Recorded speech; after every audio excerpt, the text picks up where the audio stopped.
नमस्कार, मनी गुरु की इस खास पेशकश में आप सभी का स्वागत है। मैं हूं स्वाति रायना। एसेट एलोकेशन मतलब अपने पोर्टफोलियो में जोखिम को बैलेंस करने का एक बेहतरीन तरीका, और साथ ही साथ जब एसेट एलोकेशन बिगड़ जाता है, पटरी से डिरेल हो जाता है, तो रीबैलेंसिंग आती है काम। तो कुछ रूल्स हम जानेंगे आज एसेट एलोकेशन के, साथ ही रीबैलेंसिंग के भी, और इन पर चर्चा करने के लिए हमारे साथ खास मेहमान परिचय करा रहे फिरोज अजीज, डेप्यूटी सीईओ आनंद राठी वेल्थ लिमिटेड। फिरोज, आपका बहुत स्वागत करते हैं आज के इस शो में। और यूं तो एसेट एलोकेशन पे हमने काफी सारे शोज इकट्ठे किए हैं, पर जब भी हम करते हैं कुछ नया ही समझने और सीखने को मिलता है हमारे दर्शकों को, और इसलिए भी क्योंकि समय हमेशा एक जैसा नहीं रहता है, और इसलिए लोगों का जो एसेट एलोकेशन है बाजार के अलग माहौल में, क्योंकि जिस तरीके से वॉलेटिलिटी हम देख रहे हैं, महंगाई है या फिर बढ़ती ब्याज दरें, उसमें बिगड़ना डेफिनेटली लाजमी है। इसलिए जरूरत है इस पर एक बार फिर से चर्चा करने की। सबसे पहले एसेट एलोकेशन के बारे में मैं समझना चाहती हूं आपसे कि एसेट एलोकेशन कैसे किसी के पोर्टफोलियो में रिस्क कंट्रोल करने का एक मैकेनिज्म है। नमस्कार स्वाति जी, जैसे आपने कहा एसेट एलोकेशन एक इतना इंपॉर्टेंट कॉन्सेप्ट है कि जितना भी हम समझे वो कम है। अब ये एसेट एलोकेशन का क्या मायने है कि जो भी आपके पैसे, जो आपकी सेविंग्स है, वो अलग अलग एसेट्स में जिसको बांटने को एसेट एलोकेशन कहते हैं। अब एसेट्स कौन से होते हैं? इक्विटी होती है, स्टॉक्स जिसको कहते हैं हम, इक्विटी होती है, ब्याज के इंस्ट्रूमेंट, एफडी, डेट जिसको कहते हैं, गोल्ड और रियल एस्टेट। ये चार एसेट सबसे टाइम टेस्टेड चार एसेट्स हैं। अब स्वाति जी, आपका जो प्रश्न है कि एसेट एलोकेशन मेरे रिस्क को कैसे घटा सकता है, इस तरह से घटा सकता है क्योंकि चारों एसेट जो हैं वो एक दिशा में नहीं जाते।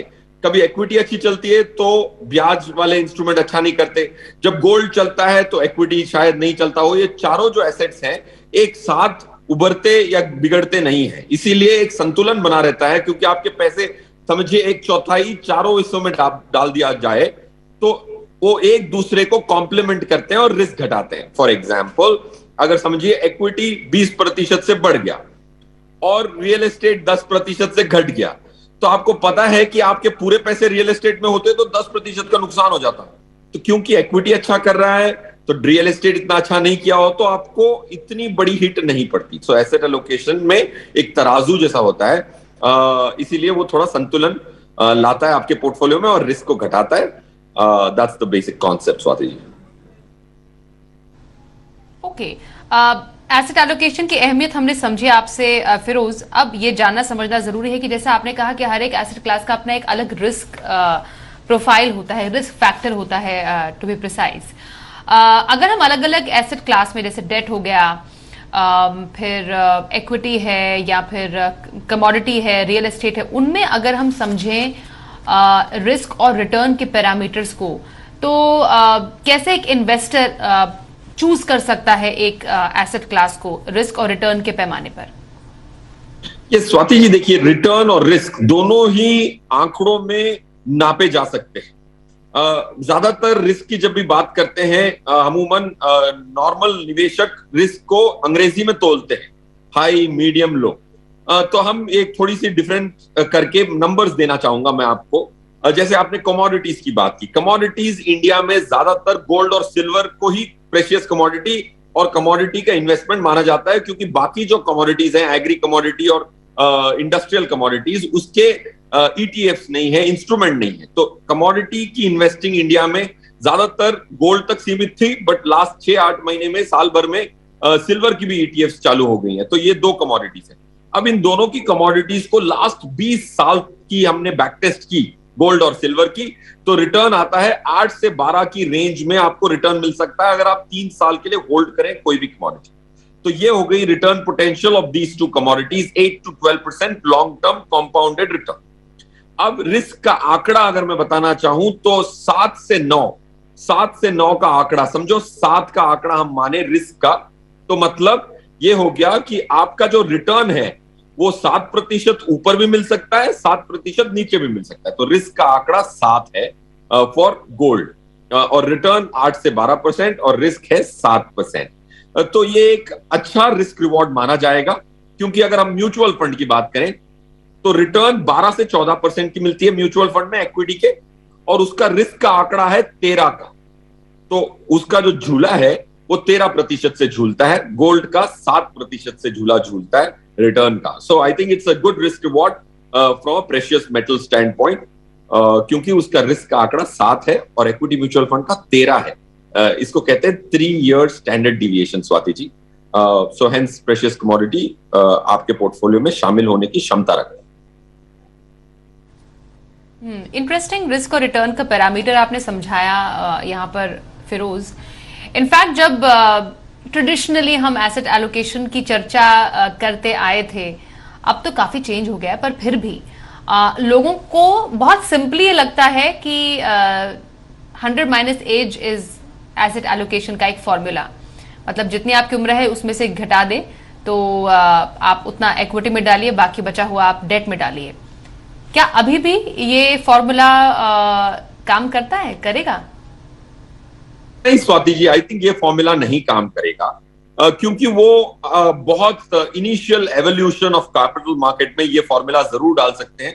बट आज अगर आप देखें तो अगर 80 इयर्स की लाइफ एक्सपेक्टेंसी हो गई है, इंडियंस की मेल लाइफ एक्सपेक्टेंसी अगर हम देखें तो 74-75 इयर्स की हो चुकी है। तो अगर आपको 74-75 इयर्स तक ही जीना है तो आप अगर इक्विटी में ज्यादा पैसे नहीं लगाएंगे तो आप महंगाई को मात नहीं दे पाएंगे। जब इंडिपेंडेंस हुआ था तो इंडिया की जो लाइफ एक्सपेक्टेंसी थी शॉकिंग 38 इयर्स की थी। मेल लाइफ एक्सपेक्टेंसी 38 इयर्स की थी 1947 में। आज 75 ईयर तक एक आदमी की जीने की उम्मीद है।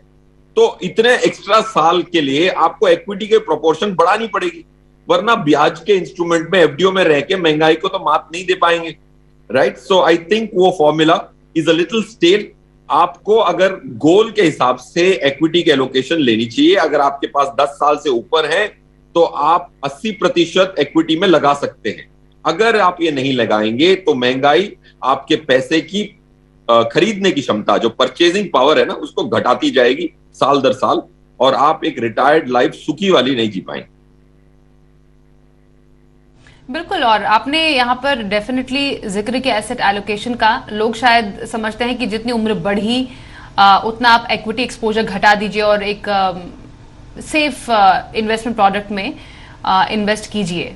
राइटली पॉइंटेड, क्योंकि हमारे उम्र जो सीमा है वो बढ़ती जा रही है, तो आपको 60 के बाद आगे आने वाले 20-25 साल भी तो देखने हैं, और महंगाई को ध्यान में रखते हुए आपको इक्विटी एक्सपोजर तो लेना ही पड़ेगा। अब और शायद ये इक्विटी एक्सपोजर का जो आंकड़ा है, इस बात से भी शायद इस पर मोहर लगती है फिरोज, कि जितने डीमैट अकाउंट खुले हैं हाल फिलहाल में, जितना लोगों की रुचि बढ़ी है, इक्विटी एक्चुअली लोग सीरियसली अब लेने लगे हैं। आपको क्या लगता है? बिल्कुल स्वाति जी, ये बहुत बहुत प्रसन्नता की बात है हमारे लिए, क्योंकि इंडियन रिटेल निवेशक भी इक्विटी को बहुत सीरियसली लेने लगे। आप देखें, अगर आप एसआईपी का आंकड़ा देखें सितंबर का, 12,900 करोड़ एक मात्र महीने में 1,000-2,000 रुपए को जोड़ के 12,900 करोड़ रुपए का एसआईपी का आंकड़ा है।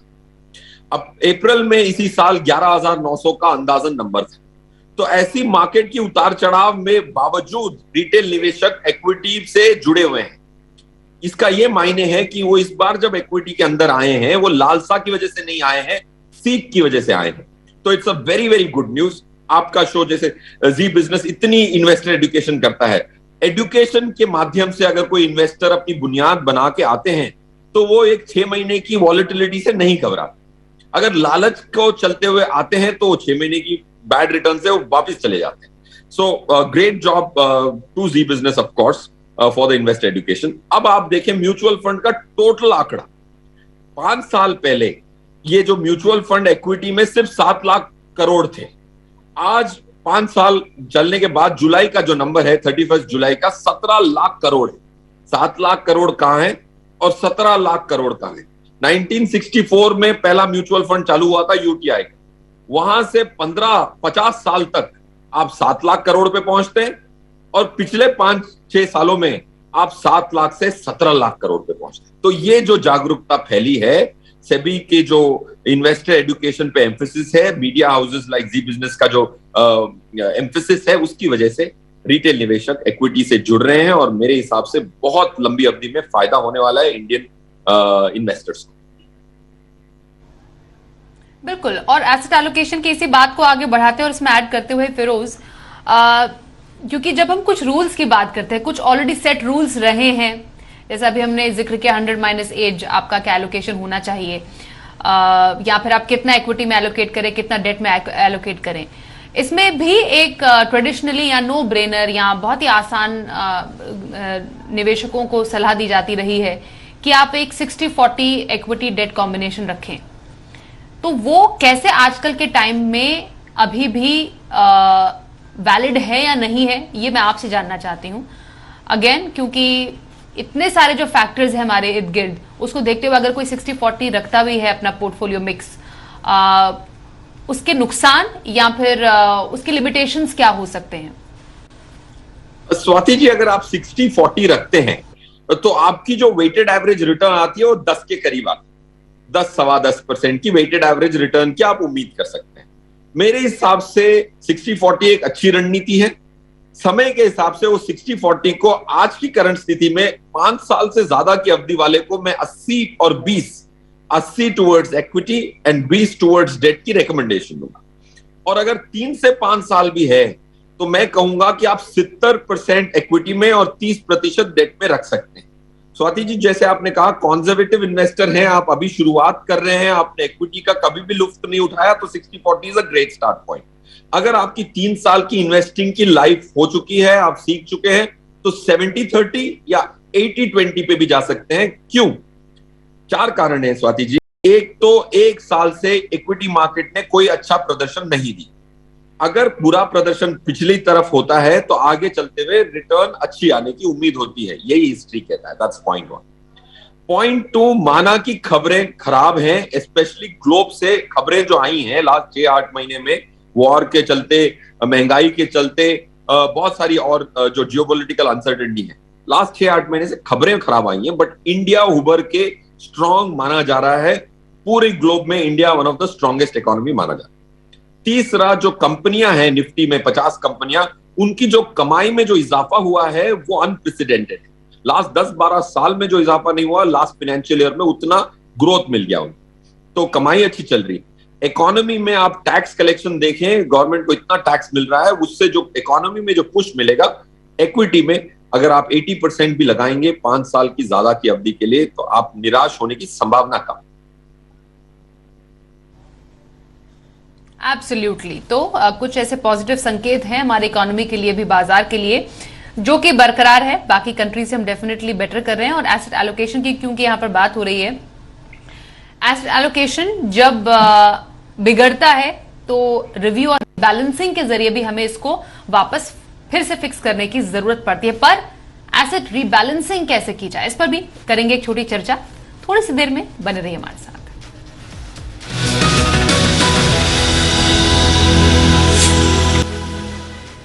कैसे करें एसेट एलोकेशन और क्या है रीबैलेंसिंग के रूल, समझ रहे हैं आनंद राठी वेल्थ लिमिटेड के डेप्यूटी सीईओ फिरोज अजीज से। फिरोज, एसेट एलोकेशन क्यों जरूरी है, कैसे करें, समझ लिया, लेकिन बदलने की जरूरत किसी को एसेट एलोकेशन कब कब पड़ती है? 2 कारणों से पड़ती है। एक तो एसेट एलोकेशन जब गड़बड़ा जाता है आपका, अगर समझिए स्वाति जी, ऐसे आपने उदाहरण में कहा था कि 60% आपने पैसे डालने हैं इक्विटी में, 40 डालने हैं डेट में। अगर सोचिए कि इक्विटी जल्दी से बढ़ के 70% मात्रा आपकी इक्विटी में हो जाती है, तो आपको वापस इक्विटी बेच के डेट खरीदना होता है।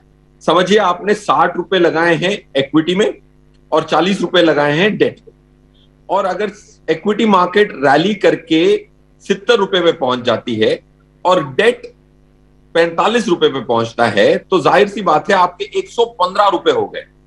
बट इक्विटी में 75 रुपए हैं आपके और डेट में 45 रुपीज है। इसका जो रेशियो आप कैलकुलेट करते हैं, अब ये 60-40 नहीं रहा। इसको वापस आपको 60-40 लेने के लिए इक्विटी में से आपको पैसे निकालने पड़ेंगे और डेट में डालने पड़ेंगे, ताकि आप रीबैलेंस करके अपने जो 115 रुपए हैं वापस 60-40 के रेशियो में ला पाए। इसको कहते हैं रीबैलेंसिंग। तो एक कारण तो ये हो जाता है स्वाति जी कि आपने जो एसेट एलोकेशन का निर्णय किया था और पैसे डाले थे, क्योंकि एक एसेट थोड़ी ज्यादा ग्रो हो गई, तो आपका ये जो 60-40 है वो गड़बड़ा गया, उसको वापस रीबैलेंस कर, ये एक कारण है। दूसरा, 60-40 का निर्णय आपने किया है, बट मार्केट काफी गिर जाती है और आप टैक्टिकली अपने एसेट्स में इक्विटी थोड़ी सी बढ़ाना चाहते हैं। जैसे कोविड पीरियड में हमने हमारे क्लाइंटों को बोला था कि मार्केट जितनी गिरी है उसकी वजह से अगर आप 60-40 हैं तो आप इक्विटी में 10% बढ़ा दीजिए और 70-30 कर लीजिए, क्योंकि एक टैक्टिकल एक्स्ट्रा 10% इंक्लूड किया था, क्योंकि मार्केट निफ्टी 8,000 की लेवल पे आ गई थी।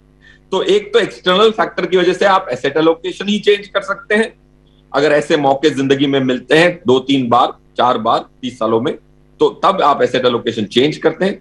दूसरा रीबैलेंसिंग होती है, ताकि जो निर्णय किया हुआ एसेट एलोकेशन है उसमें आप अपने पैसे वापस रीबैलेंस कर दें और तराजू को बैलेंस कर लें।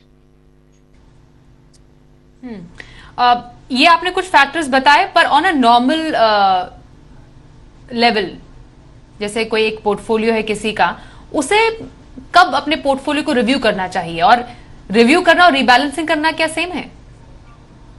रिव्यू करना और रीबैलेंसिंग करना में अंतर है स्वाति जी। रिव्यू एक पूरा चेकअप होता है। देखिए, जैसे आप अपनी ब्लड की टेस्ट कराते हैं, वो एक रिव्यू है, बट उसके बाद में अगर कुछ गड़बड़ दिखती है तब जाके आप दवाई खाते हैं, वो है रीबैलेंसिंग। रिव्यू का मतलब टेस्ट करना, रीबैलेंसिंग करना मतलब दवाई खाना, राइट। सो रिव्यू तो हर साल एक पूरा रिव्यू बहुत जरूरी है, ताकि आपको कोई गलतियां हो, कोई चीज चेंज करनी हो, कोई स्कीम ठीक नहीं हो, कोई एसेट ठीक नहीं हो, कोई बॉन्ड में कुछ गड़बड़ हो, कोई कंपनी नाजुक हो गई हो, आपको बॉन्ड बेचना है, तो पूरी रिव्यू, आपको पूरी टेस्टिंग जरूर करनी है साल में एक बार। अगर आपको उस टेस्टिंग के दौरान आपको कुछ आंकड़े ठीक नहीं लगते, तो उसको बदलने को रीबैलेंसिंग कहते हैं, एसेट एलोकेशन। ओके, ये डिफरेंस हमें मालूम चला, क्योंकि कंफ्यूजन लोगों में काफी रहती है कि पोर्टफोलियो रिव्यू और रीबैलेंसिंग में कितना अंतर है। इक्विटी मतलब रीबैलेंसिंग विद इन कैटेगरी, जब हम बात करते हैं फिरोज, तो कई ऐसी इक्विटी की कैटेगरीज हैं जो कि एक ऑटोमेटिक लेवल पर या फिर मतलब लोगों को ज्यादा परेशानी ना हो, इसलिए ऐसी कैटेगरी निकाली गई जो कि आपके पोर्टफोलियो को बैलेंस करने का काम करती हैं। इक्विटी और डेट वैल्यूएशन के हिसाब से, मार्केट के वैल्यूएशन के हिसाब से बदलती हैं। तो किसी को अगर कैटेगरी लेवल पर अगर करना हो, अचीव करना हो बैलेंस अपने पोर्टफोलियो में, तो इक्विटी की कैटेगरीज या इक्विटी में कुछ इस तरह के कैटेगरीज को चुनना चाहिए। ये स्वाति जी, देखिए, अगर आप बहुत नए इन्वेस्टर हैं, रिटेल निवेशक हैं, तो जैसे आपने स्वाति जी कहा कि ऐसी कैटेगरी है जिसको कहते हैं बैलेंस्ड एडवांटेज, ज्यादातर वो नाम यूज किया जा रहा है, बैलेंस्ड एडवांटेज। इसका मतलब ये है कि जैसे इक्विटी मार्केट महंगी होती जाती है, तो फंड मैनेजर आपके इन्वॉल्वमेंट के बगैर इक्विटी की मात्रा कम करके डेट की मात्रा बढ़ा लेते हैं, उसको कहते हैं बैलेंस एडवांटेज। तो ये जो स्कीम्स हैं, ये एक रिटेल निवेशक के लिए बहुत अच्छी है, क्योंकि 1,000 रुपए अगर आपके पास है, महीने 1,000 रुपए डालने हैं, तो उसकी एसेट एलोकेशन अगर आप नहीं कर पा रहे और आपके पास समय नहीं है, तो जरूर आप बैलेंस एडवांटेज के लिए जा सकते हैं। बट अगर आप एक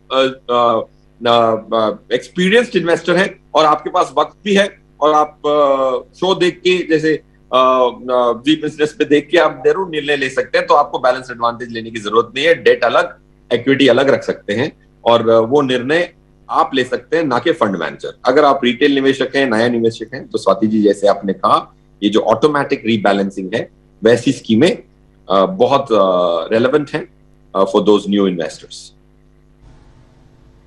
ओके, आखिरी सवाल जाते जाते फिरोज, क्योंकि कई दर्शक काफी इच्छुक है समझने के लिए कि जब हमें ये लगता है कि हमारा फंड, हमारे बेसिकली पोर्टफोलियो में बहुत सारे फंड हो गए हैं, तो पोर्टफोलियो रीबैलेंसिंग वो तरीका हो सकता है, वो टाइम है जब हम अपने पोर्टफोलियो से कुछ फंड्स निकाल सकते हैं। ये वो स्टेज है अपने पोर्टफोलियो को छोटा करने का।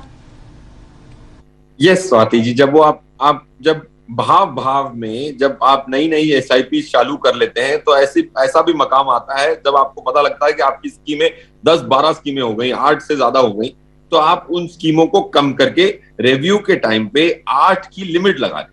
भले आपके पास 10 करोड़ रुपया भी हो, तो आपको 8 स्कीम से ज्यादा इक्विटी में नहीं चाहिए होती है, 8-9 एट मैक्सिमम। तो कुल मिला के मेरा ये कहना है स्वाति जी, जैसे आपने हाईलाइट किया, review is a good time to revisit over diversification, और उसको कॉन्सेंट्रेट करें। अगर आपके पास 10,000 रुपए की एसआईपी है, तो 5-6 स्कीमें ही सीमित रहें, दैट्स वन। दूसरा, जब आप ढेर सारी स्कीमें खरीदते हैं तो काफी बार ऐसा होता है कि एक ही एसेट मैनेजमेंट कंपनी की 3-4 स्कीमें खरीद लें। ऐसा ना करें, आप 5-6 स्कीमें खरीदते हैं तो 5-6 अलग एसेट मैनेजमेंट कंपनी की खरीदें। उसको कहते हैं correct diversification. So I completely, मैं आपसे बात से सहमत हूं स्वाति जी। रेव्यू में आप अपनी नंबर ऑफ स्कीम्स को घटा सकते हैं, और अगर आपके पास 8 से ज्यादा हैं तो बिल्कुल आपको उनको घटाना ही चाहिए। अगर 5-6 हैं तो you are in the right path. Okay, बहुत धन्यवाद करेंगे फिरोज आपका। एसेट एलोकेशन और पोर्टफोलियो रीबैलेंसिंग, इनकी बारीकियां हमसे डिस्कस करने के लिए। तो मनी गुरु में आज के लिए बस इतना ही। रुकते हैं एक ब्रेक के लिए। देखते रहिए जी बिजनेस।